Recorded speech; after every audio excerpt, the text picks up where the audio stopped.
2017 மெர்சல் படம் வரைக்கும் பார்த்தீங்கன்னா, ரஜினிய ரெஃபரன்ஸ் வச்சிருப்பாரு எல்லா படங்கள்லயும். அதற்கப்புறம் எம்ஜிஆர் ரெஃபரன்ஸ் மட்டும் தான் படங்கள்ல இருக்கும். அப்டின்னா அவருக்கு வந்து நெனச்சுக்கிட்டாரு. சூப்பர் ஸ்டார விட நம்ம பெரிய ஆளுன்னு. அது களத்திலும் எதிரொலிக்கும்னு அவங்க சொல்றாங்கல்ல. அதனால தான் காலம் பேசாது. காத்திருந்து பதில் சொல்லும்னு சொல்லியிருக்காரு. அந்த மாதிரி வார்த்தைய அந்த வார்த்தைக்கு பொருளே தெரியாது விஜய்க்கு. ஏன்னா அவர் அரசியலுக்கு வரக்கூடாதுன்னு தனியரசு தான் சொன்னேன். அண்ணன் ரஜினி சொன்னேன். நீங்கள்லாம் கடுமையா எதிர்த்தீங்க. கடுமையா நான் தான் முதல்ல எதிர்த்தேன். எல்லாரும் எதிர்த்தாங்க. ஆனா அவர் உண்மையிலேயே வரல. நீ நல்லா இருக்க. விஜய் வரக்கூடாதுன்னு சொன்னா நீங்க வந்துட்டீங்க. அந்த காலகட்டங்கிறது எனக்கு நல்லா ஞாபகம் இருக்கு.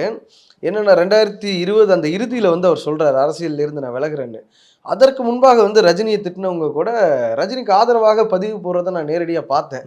இவர் தான் நிரந்தர சூப்பர் ஸ்டார். இந்த ஒரு முடிவை மாத்துறனாலேயே இனி நீங்க தான் என்னைக்குமே திரையுலகத்துல அப்படிங்கிறதெல்லாம் சொன்னாங்க. ஒரு எதிர்க்கட்சியா இருந்த திமுக ரஜினியை மிரட்டிட முடியுமா அந்த காலகட்டத்தில்? மிரட்டவே இல்லை. அப்படி மிரட்ட வேண்டிய அவசியம் இல்லை. அவர்களுக்குள்ள நட்பு இருந்தது, உறவு இருந்தது.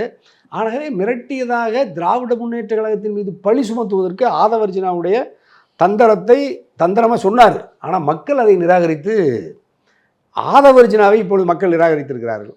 அதன் மூலமாக விஜயை மக்கள் நிராகரித்திருக்கிறார்கள்.